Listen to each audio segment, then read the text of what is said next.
नमस्कार, स्वागत है आप सभी का। मैं हूं आपके साथ कुमार कुणाल धीरज और आप देख रहे हैं मुद्दा में आज बात H1B वीज़ा की।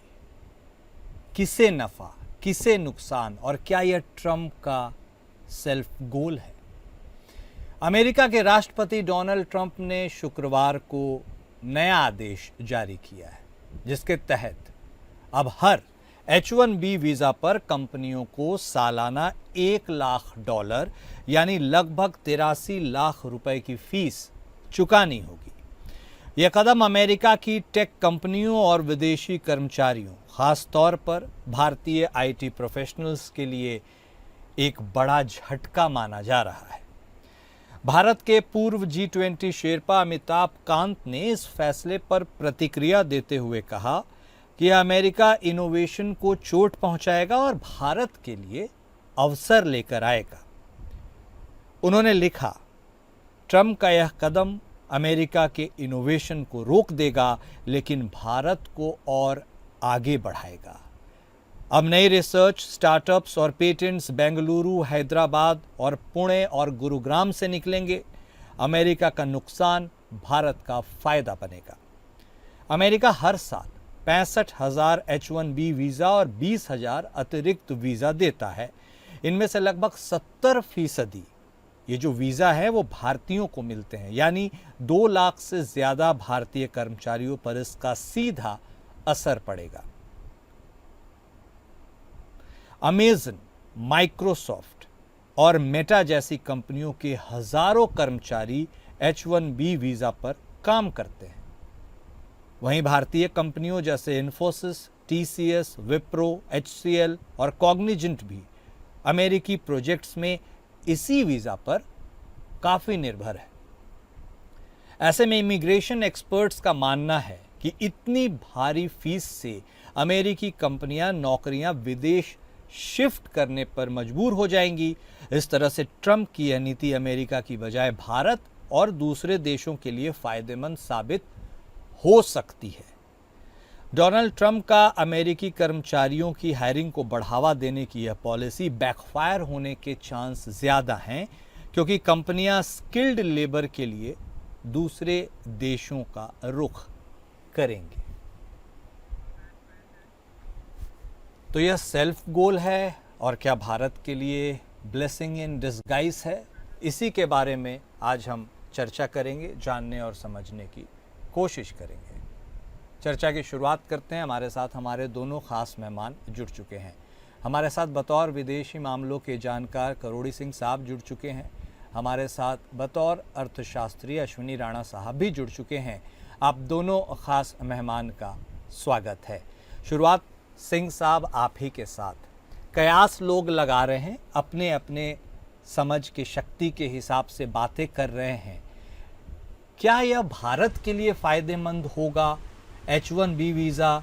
क्या अमेरिकी राष्ट्रपति ने सोच समझकर यह फैसला नहीं लिया होगा? क्या ऐसे करने से भारतीय जो प्रोफेशनल्स हैं उनके संकट बढ़ सकते हैं, या फिर भारत एक राष्ट्र के तहत यदि देखा जाए तो उसके लिए अवसर खुल सकते हैं? क्योंकि क्या वापसी होगी और अब यहीं से नए समीकरण या नए आविष्कार होंगे? सिंह साहब, देखिए कुणाल, आपने अपना जो रिपोर्ट प्रस्तुत किया उसमें बड़ा आशावाद दिखा जी, लेकिन उसके बाद आपने ही बहुत से क्वेश्चन रेज कर दिए हैं कि क्या स्थिति होगी, कि हाइपोथेटिकल सिचुएशन ये हो सकता है या वो हो सकता है। तो आखिर में आपके रिपोर्ट के अंत में आप क्वेश्चन रेज करते हैं, लेकिन आप कह रहे हैं कि सोच समझ के किया है या जल्दबाजी में? बहुत सोच समझ के कैलकुलेटेड वे में किया है। और इसका सैद्धांतिक आधार क्या है, आर्थिक आधार क्या है, राजनीतिक आधार क्या है, कानूनी आधार क्या है? हम 4 अलग अलग आधार पे देखिए। जहां तक इसका सैद्धांतिक और दार्शनिक आधार है, अमेरिका के उपराष्ट्रपति कई महीने पहले से कह रहे हैं कि अमेरिकन कंपनी विदेश में जाके सस्ते लेबर की खोज में वहां उत्पादन करती हैं, उससे इनोवेशन हर्ट होता है, उससे नए इन्वेंशन नहीं होते हैं। और अगर अमेरिकन कंपनी अमेरिका में आके भी काम शुरू करती हैं और टेक्निकली ट्रेंड या अदरवाइज लेबर फोर्स बाहर से लाती हैं, तो भी अमेरिका में जो इनोवेशन होना चाहिए या जो इन्वेंशन होना चाहिए वो नहीं होगा। इसलिए हमारे जैसे हमने बचपन में भी पढ़ा है, आवश्यकता आविष्कार की जननी है। जब लेबर नहीं मिलेगी तो इनोवेशन बढ़ेगा, इन्वेंशन होंगे तो अमेरिका दुनिया का लीडर होगा। ये तो आधार, एक सैद्धांतिक दार्शनिक आधार है जो अमेरिका के वाइस प्रेसिडेंट कह चुके हैं, बार बार कह चुके हैं, एक बार नहीं। दूसरा है कानूनी पक्ष, क्योंकि H-1B वीजा लागू किया था अमेरिका में 1990 में, कांग्रेस ने किया था। तो क्या ट्रंप को एग्जीक्यूटिव ऑर्डर से इस तरह का चेंज करने का है मैंडेट? तो ये अभी कोर्ट में जाएगा, तो ये अमेरिका के मुंसिफ हैं या अमेरिका के कोर्ट हैं, वो डिसाइड करेंगे। वो जैसे ट्रंप के बहुत से एग्जीक्यूटिव ऑर्डर हैं ऑलरेडी कोर्ट में लटके हुए हैं। तीसरा जो सियासती राजनीतिक मामला है, ट्रंप ने अपने फॉलोवर्स को चुनाव के दौरान ये कहा गया कि बाहर के लोग आके आपके एम्प्लॉयमेंट पे कब्जा कर रहे हैं, इंक्रोचमेंट कर रहे हैं, हम आपके लिए एम्प्लॉयमेंट जनरेट करेंगे।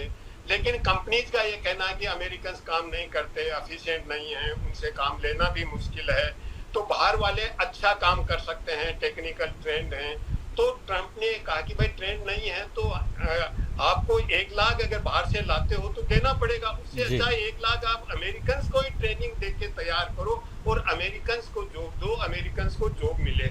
और उसमें उनके जो प्राउड बॉयज हैं या जो पैट्रियट्स जिनको वो नाम देते हैं, वो बड़ा खुश होगा, मागा कंपनी पूरी खुश होगी। तो एक पॉलिटिकल वेटेज उसको मिलेगा, जो कि ट्रंप का काफी दिनों से ग्राफ डाउन जा रहा है पॉपुलैरिटी का।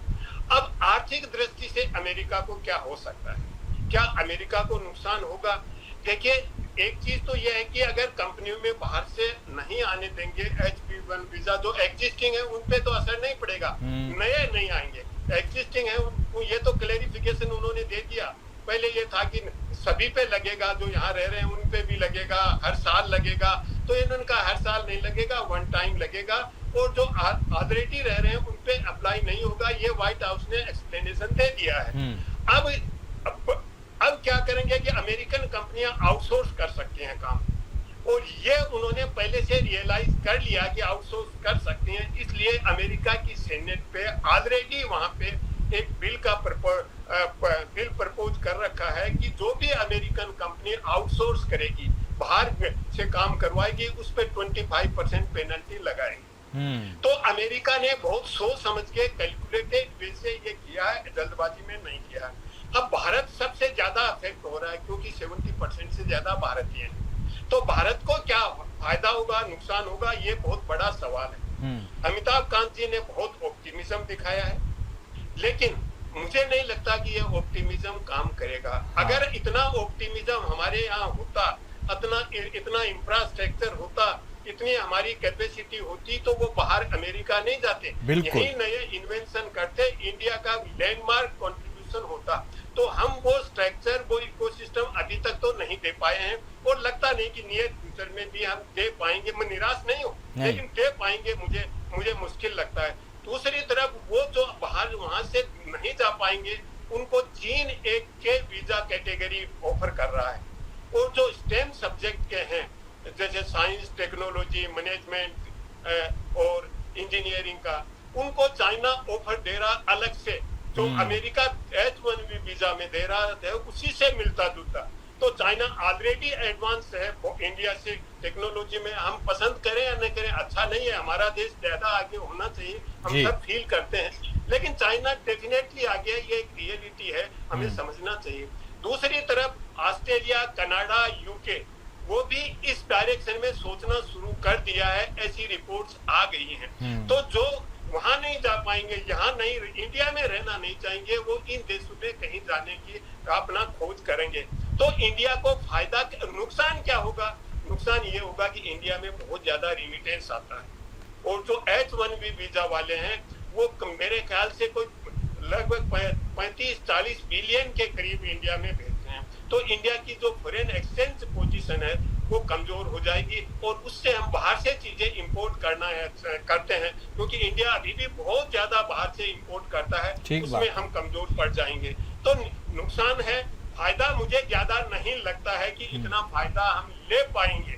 ऐसा नहीं है कि फायदा नहीं हो सकता, लेकिन हम ले पाएंगे उसके लिए हमारी प्रिपरेशन नहीं है। अब पॉलिटिकल स्लोगन्स हैं, देखिए पॉलिटिकल डिबेट है, रूलिंग पार्टी और अपोजिशन वाली, वो तो अलग है। लेकिन अगर हम इंडिपेंडेंटली ऑब्जेक्टिवली सोचें तो अमिताभ कांत वाला जो ऑप्टिमिज्म है, वो मुझे वेल फाउंडेड नहीं लगता है, उतना संभव नहीं है। ठीक है राणा साहब, आप तो इकोनॉमिस्ट हैं, ऑप्टिमिज्म बहुत अच्छी बात है, but not at the cost of reality. आपको लगता है यदि इतना स्कोप भारत में रहता, इतनी सुविधाएं रहती, हर कुछ रहता, तो ये ब्रेन ड्रेन जो दशकों से होता हुआ चला जा रहा है वो होता? और क्या आप जो ट्रम्प ब्रेक लगा रहे हैं तो इससे सब गोल्डन पर्सपेक्टिव ही दिखेगा, इकोनॉमी पर कोई असर वैसा होगा नहीं, या फिर हमारे लिए ही इकोनॉमी के द्वार खुल जाएंगे? आपको क्या लगता है राणा साहब? बिल्कुल, क्या है कि आपकी रिपोर्ट में भी बहुत कुछ क्लियर हो गया और तोड़ीमल जी ने भी बहुत उसको विस्तार से जो विषय को समझाया है। तो मैं उस सारी चीजों में ना जाते हुए इतना जरूर कहूंगा कि एक तो ऑप्टिमिस्टिक वाली बात नहीं है, लेकिन ये जो कोर्ट में जो ट्रम्प का जो एग्जीक्यूटिव ऑर्डर है, ये डेफिनेटली जो है वो होगा।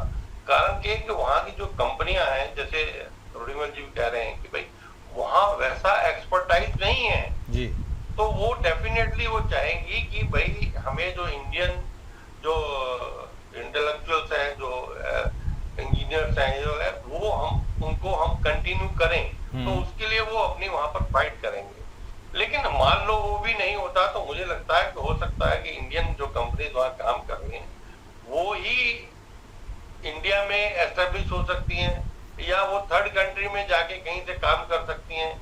तो ये ऑप्शन जो है ना बहुत सारी अवेलेबल है, लेकिन अब वो अल्टीमेटली होगा क्या? लेकिन हाँ, इतना जरूर है कि अगर वहां से रेमिटेंसेस नहीं आती तो एक शॉर्ट टाइम जो है हमें नुकसान जिससे डेफिनेटली हो सकता है कि भाई हमें डॉलर जो मिलता है उसके कारण से जो हमारी फॉरेन एक्सचेंज का जो वो पूल है वो बढ़ता है, उसके अंदर कमी आएगी। लेकिन आज वैसा ग्लोबली जो अपॉर्चुनिटीज जिस प्रकार से है, और हो सकता है कि भाई देश में कुछ इस तरह की अगर स्टार्टअप या कंपनीज या जो इंडियन कंपनीज हैं वही चाहे, क्योंकि यहाँ फिर भी कुछ भी शुरू करने का जो अमेरिका में कंपनी काम कर रहे हैं, यहाँ पर वो कॉस्ट जो है वो कम है। वहां पर वो कॉस्ट ज्यादा है उनको, चाहे वो एम्प्लॉइज इंडियन हो या कोई भी हो। लेकिन अगर इंडिया में वो शिफ्ट होके और यहाँ पर अपना एस्टेब्लिशमेंट शुरू करते हैं तो यहाँ उनको कॉस्ट भी कम आएगी और यहाँ और लोगों को भी जॉब अपॉर्चुनिटी। सिर्फ ये नहीं है कि यहाँ कोई एक कंपनी शिफ्ट होती है तो जो वहाँ सॉफ्टवेयर में काम करने वाले हैं उन्हीं को अपॉर्चुनिटीज है, और जो उसकी सबसे एंसेलरी यूनिट्स है, यानी गाड़ी वाले हैं, खाने वाले हैं, मकानों वाले हैं, मतलब हर चीज में एक कंपनी अगर 1000 की भी आती है तो उसका इम्पैक्ट जो है वहाँ लोकली जो है और लोगों के पास भी अपॉर्चुनिटीज बढ़ती है जी।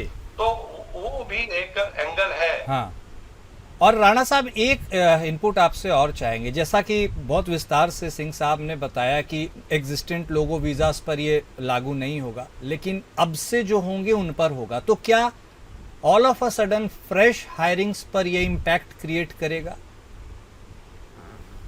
नहीं, बिल्कुल फ्रेश पर होगा, और फ्रेश को मैं वही बता रहा हूँ ना कि वो जो कंपनीज एटलीस्ट इंडियन कंपनीज बाहर वाली भी सोचेंगी कि उनको जो यहाँ इंटेलिजेंट लेवल जो यहाँ से लोगों का मिल रहा है अमेरिका में नहीं है। अगर होता तो इंडिया से वहाँ इतने लोग क्यों जाते जी? भाई वो पहले ही कर सकते थे, लेकिन वो उनकी बात भी सही है कि उनका एक पॉलिटिकल एजेंडा था, उन्होंने वहाँ अश्योरेंस दे रखी थी, वो दिखाना चाहते हैं भाई मैं अमेरिकन के लिए जॉब क्रिएट कर रहा हूँ। अरे जॉब क्या क्रिएट कर रहे हो, तुम अपनी कंपनियों का सत्यानाश करो। यानी जो लेवल यहाँ के लोगों का है या बाकी लोगों का है वो अमेरिका का होता तो वहां पर कोई भी नहीं जा पाता, वहीं के लोग जो है काम करते।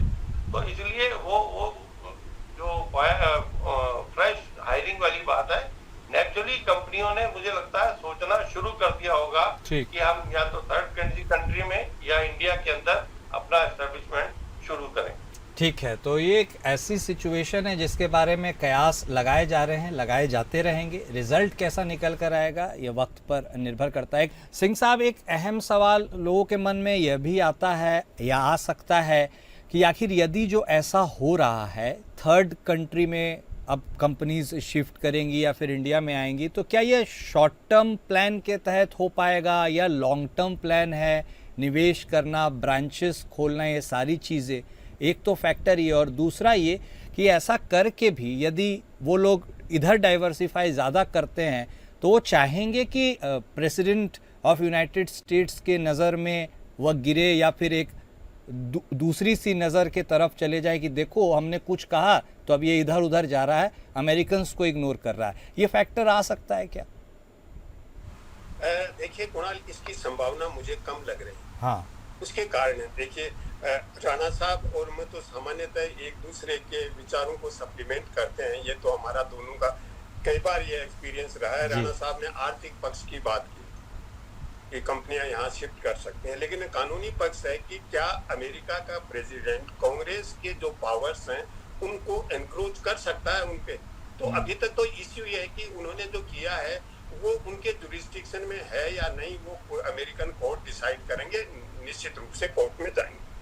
दूसरा जो आप सवाल कर रहे हैं, इसके लिए एलोन मस्क ने बिल्कुल स्पष्ट रूप से कहा है कि इससे अमेरिका में जो संभावनाएं थी और जिस दिशा में हम जा रहे थे, मेक अमेरिका ग्रेट अगेन, उसको झटका लगेगा, उस दिशा में हम नहीं जा पाएंगे। लेकिन एलोन मस्क पहले प्रेसिडेंट ट्रम्प की टीम के इंपॉर्टेंट पिलर थे, लेकिन अब वो उस टीम में नहीं है। और अगर 4 सितंबर को जो अमेरिकन सीईओ की, टॉप सीईओ की जो डिनर मीटिंग की ट्रम्प ने, उस मीटिंग में अगर हम देखें तो ट्रम्प का जो डायलॉग हुआ सभी कंपनीज वालों का, सीईओ ने सामान्यतः प्रेसिडेंट को कर्टसी हो सकता है या प्रशंसा करते हैं कि आप सब कुछ अच्छा कर रहे हैं, क्योंकि एकदम से ब्लैंट और क्रिटिकल नहीं होते हैं जो बिजनेस और कंपनीज में इन्वॉल्व होते हैं वो। लेकिन उन्होंने जो कमिटमेंट किया ट्रम्प के साथ, किसी से 6 बिलियन 60 बिलियन का, किसी से 250 बिलियन का, इस तरह का सबसे उन्होंने कमिटमेंट किया कि आप अमेरिका में इन्वेस्टमेंट करेंगे। बिल्कुल। अब ट्रम्प पहली बार जो बाहर निकला, सऊदी अरब और यूएई में आया, तो इन सब से कमिटमेंट लेके गया कि आप अमेरिका में इन्वेस्टमेंट करेंगे। यूरोपियन यूनियन के साथ उन्होंने जो ट्रेड एग्रीमेंट किया, उसमें भी यूरोपियन यूनियन से इन्वेस्टमेंट का कमिटमेंट लिया कि 750 बिलियन या इतना आप इन्वेस्ट करेंगे। तो ट्रम्प हर तरफ से अमेरिका में इन्वेस्टमेंट इनवाइट कर रहा है और इन्वेस्टमेंट के लिए वो तैयारी कर रहा है। और पहले भी जो अमेरिकन कंपनी बाहर इन्वेस्टमेंट करना चाहती थी, जैसे एप्पल वालों को ट्रम्प ने कहा भारत में मत करो, या ऐसे बहुत सी कंपनियों को वो कह चुके हैं कि भारत में या दूसरी जगह इन्वेस्टमेंट मत करो, अमेरिका में करो। तो वो ये चाहेंगे कि वहाँ इन्वेस्टमेंट हो और अमेरिकन लेबर है उनको आप ट्रेन करें। और मान लीजिए यहाँ बाहर अमेरिकन कंपनी आ गई और यहाँ से अगर मैन्युफैक्चरिंग किया है तो वहाँ अमेरिका जाएगा तो उस पर अलग से वो टैरिफ को यूज कर सकते हैं, क्योंकि उनका एक पूरा दृष्टिकोण है। वो ये है कि H1B वीजा के बारे में डिसीजन, टैरिफ के बारे में डिसीजन, ये अमेरिका की नेशनल सिक्योरिटी को ध्यान में रखते हुए लिया गया है। बाहर वाले यहाँ आते हैं और जहाँ कंपनीज में काम करते हैं वो अमेरिका की नेशनल सिक्योरिटी के लिए भी बहुत बड़े थ्रेट हैं।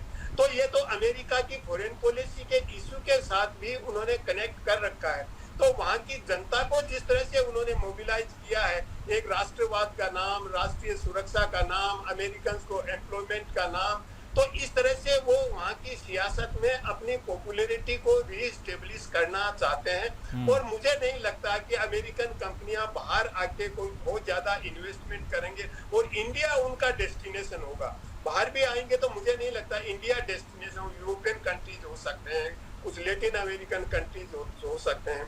तो भारत को बहुत ज्यादा गेन नहीं होगा, भारत को लॉस होगा, क्योंकि जो भारतीय सबसे ज्यादा जा रहे थे H1B वीजा में वो अब नहीं जा पाएंगे। तो इसकी वजह से ध्यान, लेकिन देखिए जो वहां नहीं जा पाएंगे दूसरी जगह जाएंगे। भारत का जो योगदान है और भारत का जो कंट्रीब्यूशन है दुनिया में, वो तो निश्चित रूप से बना रहेगा। लेकिन ये टैलेंट को हम यूटिलाइज नहीं कर पाए, इसके लिए हमें एज ए नेशन और एज ए कम्युनिटी हमें इंट्रोस्पेक्शन करना चाहिए कि हमारा टैलेंट बाहर जाके इतना प्रोडक्टिव हो जाता है और हम यहाँ उसका प्रॉपर यूटिलाइजेशन प्रॉपर तरीके से नियोजन क्यों नहीं कर पाते हैं? तो हमें अपना इंट्रोस्पेक्शन करना चाहिए। तो नुकसान होगा वो तो होगा ही, लेकिन हमें इंट्रोस्पेक्शन शुरू कर देना चाहिए। तो केवल पॉलिटिक्स नहीं, डेमोक्रेटिक कंट्री में पॉलिटिक्स होती है वो एक अलग चीज है, लेकिन as a nation, as a community हमें इसके बारे में सोचना चाहिए कि हिंदुस्तान अपने ही लोगों को जो बाहर कंट्रीब्यूट कर रहे हैं, अपने यहाँ कंट्रीब्यूशन के लिए क्यों तैयार नहीं कर पा रहा है। इसके लिए ये कारण नहीं हो सकता कि हमारे पास रिसोर्सेज नहीं है, मिनरल्स नहीं है, ये सफिशिएंट रीजन नहीं है। आज से 300 साल पहले भारत दुनिया का 1/3 था साहब इकोनॉमी में, और आज इंडिया का ये हाल हो गया। तो इसके लिए हमें थोड़ा शर्म आनी चाहिए कि हम हिंदुस्तान इतना बड़ा कंट्री होके कुछ नहीं कर पाए और हमारा टैलेंट को दूसरे यूज कर रहे हैं और वहाँ कंट्रीब्यूट कर रहे हैं। ठीक बात है। और वहाँ की सोसाइटी के लिए कितना, केवल अमेरिका में नहीं, यूरोपियन कंट्रीज में, ऑस्ट्रेलिया में इंडियंस का कंट्रीब्यूशन मार्वलस है, लेकिन अब इंडियंस भी वहाँ कंट्रोवर्शियल हो गए हैं। इंडियन से हेड का वातावरण भी बन रहा है, तो उसके बारे में भी हमें सोचना चाहिए। हमारी विदेश नीति, हमारी नीति में भी कहीं कमियां हैं क्या, है या नहीं। दूसरी तरफ देखिए, एक लॉबिंग होता है, तो H1 वीजा को लेके हमारी जो लॉबिंग फर्म है जो अमेरिका में हमने हायर कर रखे हैं, क्योंकि लॉबिंग एक बहुत बड़ा कंपोनेंट है अमेरिकन पॉलिटिक्स का। तो हमारे लॉबिंग के लिए नई कंपनी हायर की है अभी इंडिया ने, अभी एक अगस्त में की है ये कंपनी, अप्रैल में उससे पहले की है। जैसोन मिलर हैं जो ट्रम्प के पहले टीम में रहे हुए हैं, तो वो व्हाइट हाउस भी गए हैं, जो अमेरिकन ऑफिशियल्स हैं उनसे मुलाकात भी की है, लेकिन अभी थोड़ा लेट हो गया, क्योंकि ये सब चीजें पहले शुरू होनी चाहिए थी, जिससे इस तरह की स्थिति नहीं बन पाई। ठीक बात जी कुणाल। नहीं, बहुत ही विस्तार से आपने डिटेल तरीके से बताया है, और एक नेशनलिस्ट अपने नेशन के बारे में उसे रिकंस्ट्रक्ट या कंस्ट्रक्ट करने के लिए बेहतर सोचे, यही नेशन के लिए मूल में ज़रूरी भी है। राणा साहब, एक सवाल आपसे यह ज़रूर बनता है सर कि देखिए, हम एक फास्ट इमर्जिंग इकोनॉमी हैं, इस तरह के टर्मोइल से हमारी ग्रोथ ट्रैजेक्टरी पर कितना इम्पैक्ट हो सकता है, यह जानना ज़रूरी है। और क्या आपको लगता है, हम डायरेक्ट इन्वेस्टमेंट की बात करते तो हैं, लेकिन इतने सारे क्लियरेंसेस, इतने लाइसेंस का झमेला, ये सब भी कहीं ना कहीं थोड़ा डीमोटिवेट करती हैं कंपनीज को भारत में इन्वेस्ट करने के लिए। इन सब जंजाल मकड़ जालों से निकलना भी ज़रूरी है। नहीं, बिल्कुल आप सही कह रहे हैं कि भाई उससे इफेक्ट तो आएगा, लेकिन जो अभी यहाँ पर जिस प्रकार से गवर्नमेंट उसके लिए एक सिस्टम बना रही है कि भाई कम से कम वो ईज ऑफ डूइंग बिजनेस की तरह सिंगल विंडो, और उसके ऊपर क्या है कि यहाँ एक जो ब्यूरोक्रेटिक सिस्टम है, तो उसके कारण से कई चीजें कई बार डिले होती हैं, लेकिन मुझे लगता है कि ये सरकार उसके लिए कंसर्न है। और उसके साथ साथ जो ब्रेन ड्रेन की बात है, उसमें मुझे लगता है कि अभी सरकार का फोकस है कि यहाँ जो इन्वेस्टमेंट आए और उसके साथ इन्वेस्टमेंट के साथ वो टेक्नोलॉजी भी ट्रांसफर हो। मान लो कुछ भी हम बाहर से भी खरीद रहे हैं, तो वो यहाँ अगर बन रहा है और बनने के साथ टेक्नोलॉजी भी आए, तो उस से भी जो बहुत सारा ऐसा ब्रेन है, इंटेलेक्चुअल है, वो यहाँ पर हम खपा सकते हैं। और उसके साथ साथ बिल्कुल जो है सरकार को इसके ऊपर फोकस करके उन कंपनियों को जो यहाँ इन्वेस्टमेंट करने चाहती हैं, चाहे इंडियन है या बाहर की हैं, जो जॉब अपॉर्चुनिटीज भी क्रिएट कर सकती है उन लोगों के लिए जो जिनके रास्ते बाहर जाने से बंद होते हैं, उन लोगों को भी कुछ एक्स्ट्रा एडवांटेज देकर सरकार को मुझे लगता है कि भाई उसके ऊपर फोकस करने की जरूरत है। नहीं, बिल्कुल सही कहा आपने, और बहुत शुक्रिया आप सर दोनों खास मेहमान का हमारे साथ जुड़ने के लिए और इस चर्चा में शामिल होने के लिए। तो ज़रूरत है इनोवेशन की, नए सोच की, नए तरीके से अपने देश को आगे बढ़ाने की भी। काफ़ी हद तक हम कर भी रहे हैं। भविष्य में हम इतने शक्तिशाली और समृद्ध हों कि ऐसी नौबत यदि कोई दूसरा देश क्रिएट भी करता है तो हम उसे अच्छे से मिटिगेट कर सके, यह भी बहुत ज़रूरी है। मुद्दा में आज बस इतना ही। नमस्कार।